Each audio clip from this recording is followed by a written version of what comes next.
you must go through to come out. The question before us this morning is the question that has been asked for ages. And those of us who are believers know the answer. So it is a rhetorical question used to elicit a thinking response. For when you look back over your life, when the question is raised, you have a personal answer. And the question is, can God deliver us? Can God deliver us? Another king now appears on the scene. As we know from Daniel chapter 3 that the Babylonian kingdom was under Belshazzar, and this hand came writing on the wall to tell King Belshazzar that your kingdom is divided and you've been found wanting, and the Medes and the Persians have now taken over the Babylonian kingdom. And there is a new king named Darius. And Darius has found that this young man, Daniel, who was with Shadrach, Meshach, and Abednego under the reign of King Nebuchadnezzar through Belshazzar, now Daniel is an old man and he's in Darius's kingdom. And Daniel is a man of some administrative ability. And the king has the wisdom to appoint Daniel over some governors, 3 governors and 120 satraps, or commissioners, if you please. These people rule the kingdom in their particular area of authority and responsibility, but Daniel is over all of them. And because Daniel is a foreigner, Daniel is not one of them by birth. They have been envious of him ever since he was brought to Babylon. They are envious of his intelligence. They are envious of his business acumen. They are envious of his rectitude. They are envious of his prayer life. They are envious because Daniel does not go to the right or to the left. He rules without fear or favor. He is not under anybody's control. He belongs to God, and it does not matter who's on the throne of Babylon. Daniel is convinced that God is on the throne in heaven. And so when you are a man or woman of integrity, people will find a way to strike at you in the area where you're strongest. You've got to watch the devil. Those of us who preach the gospel, we've got to be extremely careful to watch the devil, because Satan will urge you to preach a gospel that is reasonable but not powerful. A gospel that's exciting, but it has no authority. A gospel that turns people upside down, but cannot turn them right side up. The bane of gospel preaching today is social media. The curse and the blessing of gospel preaching today is social media, because many preachers preach for likes and popularity. and how many hits they get on Facebook or YouTube because they want to be popular, they want to be liked, they want to be applauded. I would far rather be powerful than popular, because popularity comes and goes. Let me see if I can make this make sense. There's a preaching that will make you clap, and then there's a preaching that'll make you cry. There's preaching that is appealing and it's exciting, and you jump up and down and you high five 3 people and you run around the building 2 times and shake your neighbor's hand. I need 49 people, I'll make 50. And all of that sounds good until you get in trouble. Until life turns on you. Until you get old and you need something fatter than that. You need something thicker than that. You need something weightier than that. Because that kind of preaching is like eating Chinese food. You eat Chinese food and an hour later you're hungry again. You listen to that kind of preaching and you go home and say, now what did he say? You can't remember the subject, you can't remember a point, you can't remember anything. It sounded good. You jumped up and down, and listen, everybody enjoys cotton candy from time to time, but you need something that will hold you when life gets hard and when the days get dark. And when you are a man or a woman of integrity, Satan will attack you in your area of strength. They couldn't attack Daniel with women. They couldn't attack Daniel with alcohol. They couldn't attack Daniel with a wild, riotous lifestyle. But they noticed something that he did 3 times a day. Every day, 3 times a day, he prayed. And they decided that the best way to trap Daniel is to trap him by his God. Can they trap you by your God? Can they trap me by my integrity when it comes to God?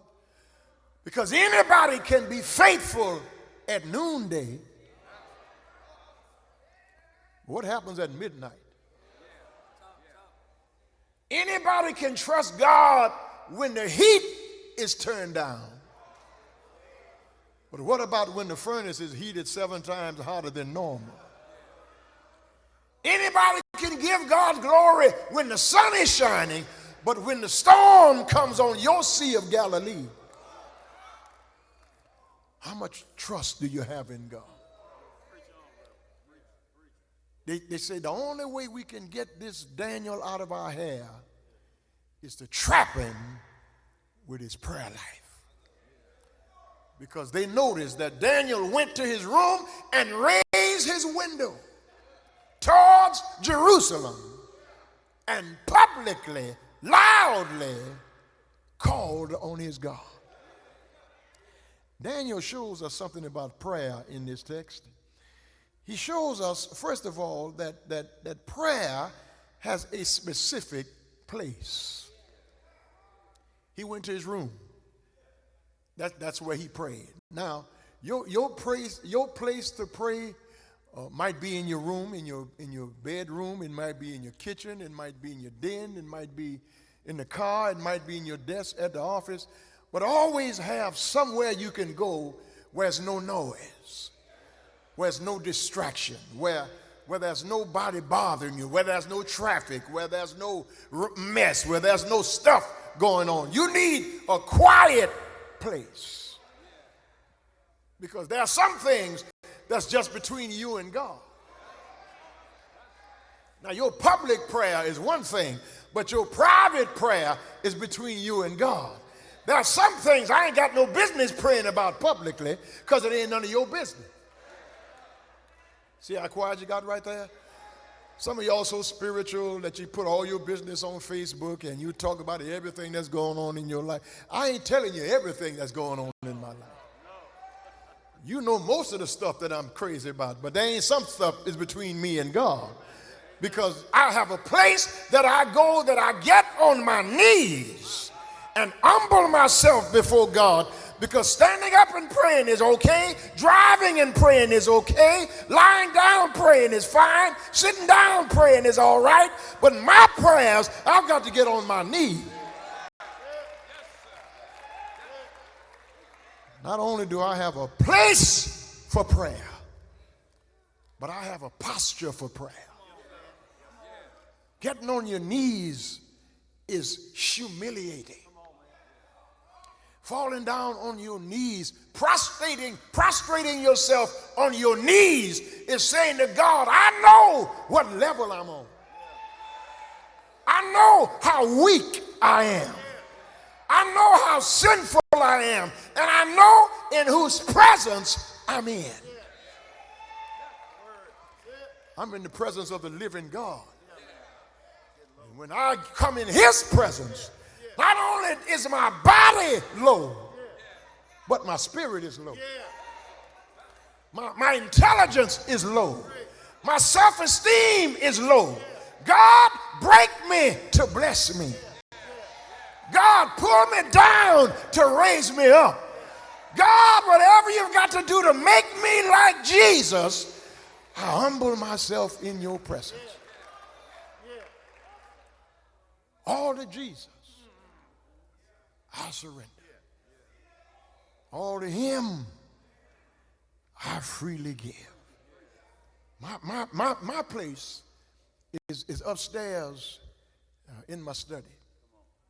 I pray in that place so often that the grooves in the carpet are in the shape of my knees, because that's my place to go and humble myself. I pray for 10 members of this church every day. I pray, Lord, don't let my foolishness keep these people from hearing the gospel. I pray, Lord, keep me on my knees. God, make me recognize that 96% of the stuff that goes on in this church is by your power. It has nothing to do with my preaching. It has nothing to do with my personality. It has nothing to do with my presence. God, use me as a vessel for your glory. I am thine, O Lord. I've heard your voice and it's told your love to me, and I long to rise in the arms of faith and be closer drawn to thee. That's my place. That's my posture. But then Daniel prays with such repetition. He prays 3 times a day regularly. He is regular in his prayer. And they notice that no matter what meeting is going on, Daniel go into his room. No matter what is on the table for lunch, Daniel goes to his room. No matter who's talking in the meeting, Daniel says, excuse me, it's time for me to pray. No matter what's on the agenda, Daniel said, you got to put it on hold right now, because I've got to go and pray. And my elder said, if you pray and pray right, God hears and answers prayers, and God knows when your enemies are plotting against you. God knows when your enemies are setting a trap for you. And so they set the trap. And the trap is, let's go to the king and have him to sign a decree that for 30 days, nobody prays to any god but King Darius. And of course, the king likes that. That sounds good, because who wouldn't want to be prayed to? Who would not want to be worshiped? So the king signs this decree, and because of the law of the Medes and the Persians, that any decree that has been signed and sealed with the king's signature cannot be undone, cannot be broken. And so there is this loyalty to God or loyalty to Trump.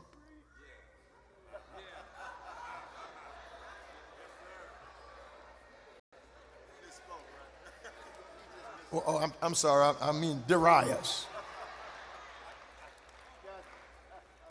Loyalty to God or loyalty to the United States? God's law or the law of the president? Can you imagine how blasphemous it is that the president of the United States has this image of himself as Jesus?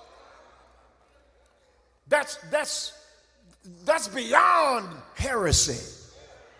That's beyond hubris. That's beyond narcissism. That's blasphemy. And the church needs to say something about that. Because no president woke me up this morning. No president gave me my health and strength. No president put food on my table. No president saved me when I was on my way to hell.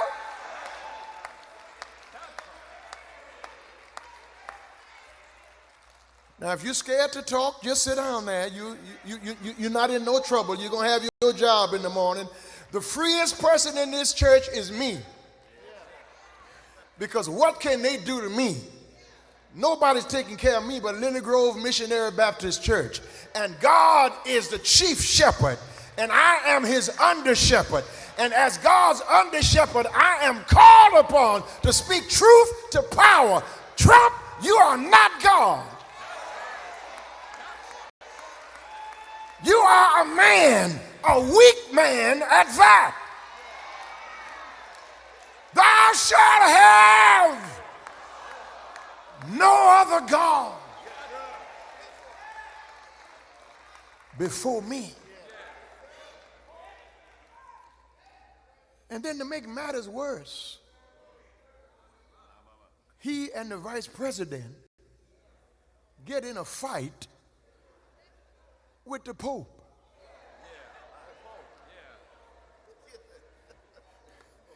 Do you know how smart you got to be the Pope? The vicar of Christ, the bishop of Rome, the priest of the Holy See. And this Pope is an Augustinian scholar, a theologian of the highest order. And J.D. Vance talking about he got to be careful when he talk about, are you, I almost said a bad word. Are you on that stuff? Are you crazy? The Pope ain't got to be careful about theology. He is a theologian. And to the Catholic Church, whatever the Pope says is scripture. He speaks ex cathedra as if God is speaking himself. He wears the shoes of the fishermen. He is in the direct line of succession, they believe, of Peter himself. And they're telling the Pope, be careful. So our decision today is, should I obey God or the laws of this country? That ain't no decision for me to make. Wait a minute. I've already made my decision. I'm like Shadrach, Meshach, and Abednego.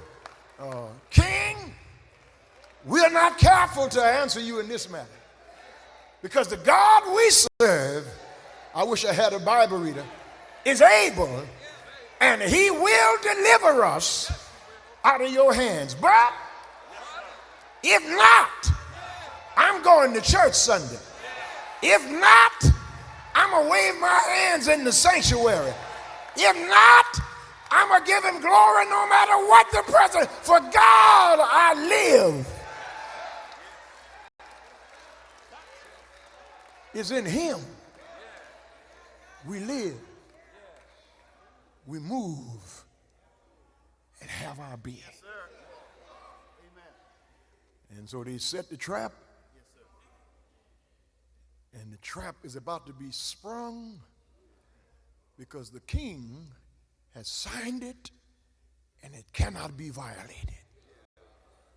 It cannot be unbroken. And so they signed this decree. The king signs this decree. And then they see Daniel doing what Daniel does. Daniel got the email. Daniel was well aware of what they had done. Because listen, God will always show you what your enemies are up to. I wish I had a witness here. God will never leave you in the dark when people are plotting against you because they can't hide it.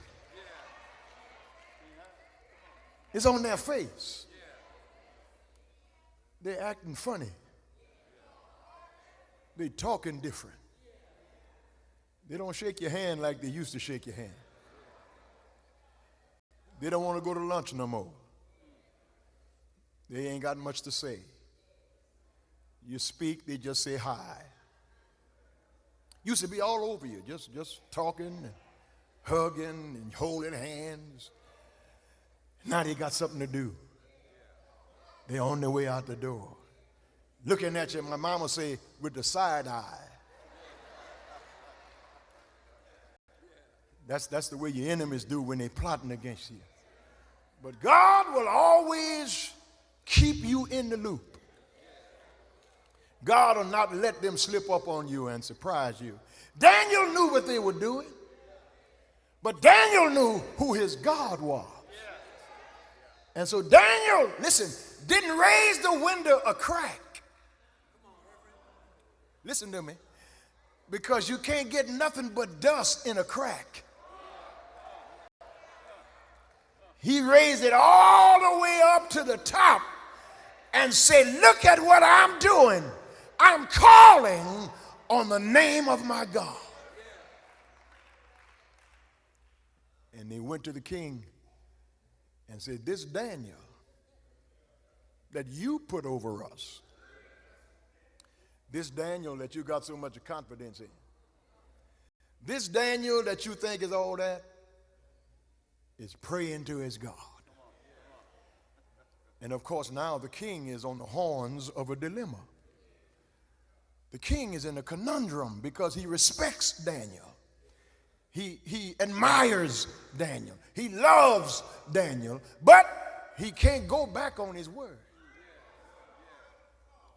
So he has Daniel thrown in a den of hungry lions.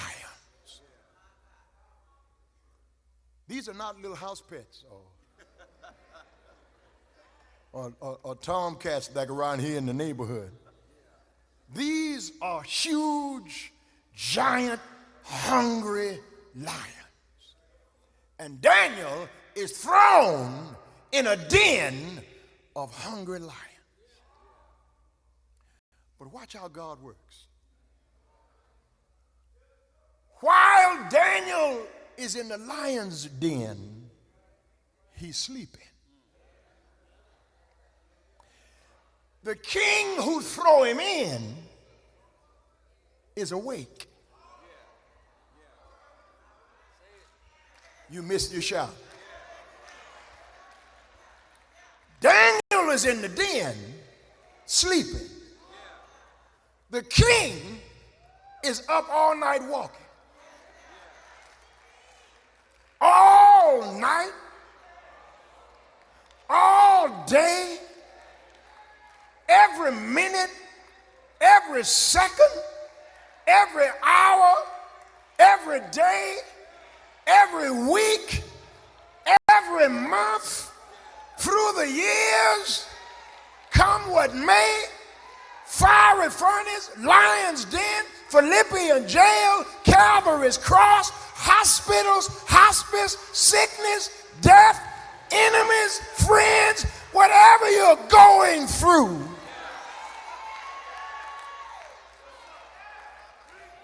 if you trust God while you sleeping, they walk in the flow. Daniel is in a lion's den. And God arranges not for the lions to lose their appetite, because lions eat people. I mean, this is lunch. This is a gourmet feast. They did not lose their appetites. God kept their mouth closed.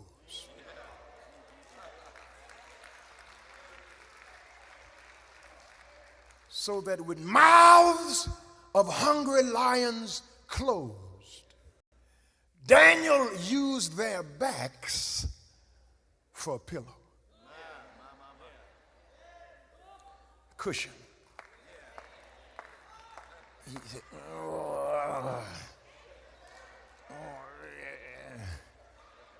come closer, let me get.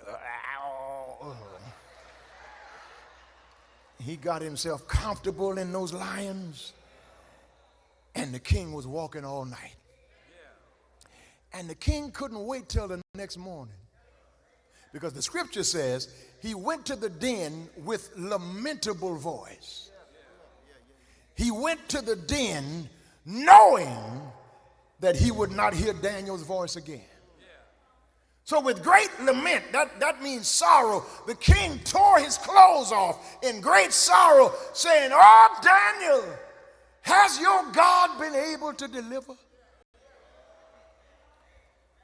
And he puts his ear to the den, and he's about to walk back to his room when Daniel says, "King,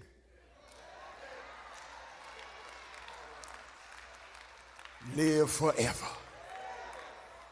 The God I serve kept me all night.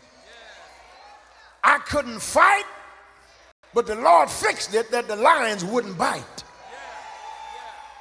And I got up this morning to tell you, O king, that my God has been able to deliver me." And somebody here got that testimony. I've been in some lions' dens.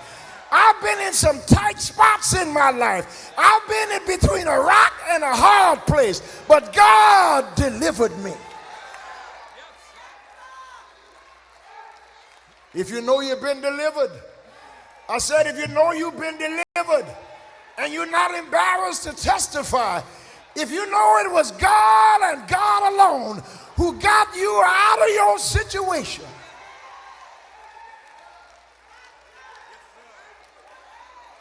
you can help me testify. He's a way maker. He's a burden bearer. He's a heart fixer. He's a mind regulator.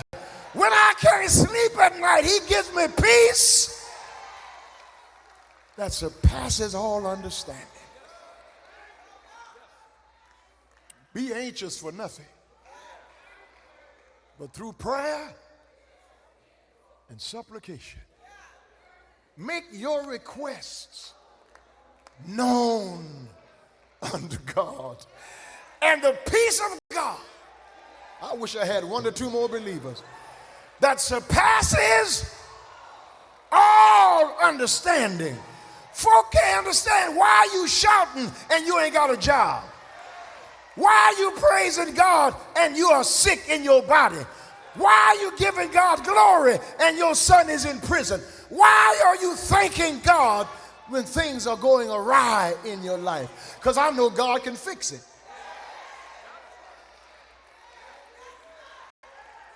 If he did it before, he can do it again. But look at how God handled Daniel's enemy. The king said, y'all made me sign this decree, huh? Okay. This was y'all idea? Every last one of you go on in the den that you set for Daniel. When you dig a ditch for somebody, dig another one, because God will see to it that you fall in the first one. Fret not yourself because of evildoers, neither be envious against the workers of iniquity. They shall soon be cut off like grass and wither like the green herb. The Lord is my light and my salvation. Whom shall I fear? The Lord is the strength of my life. Of whom shall I be afraid? When the wicked, even my enemies and my foes, came upon me to eat up my flesh, they stumbled and they fell. Though a host should encamp against me, in this will I be confident. One thing have I desired of the Lord, and that will I seek after, that I may dwell in the house of God all my days, for in the time of trouble he shall hide me.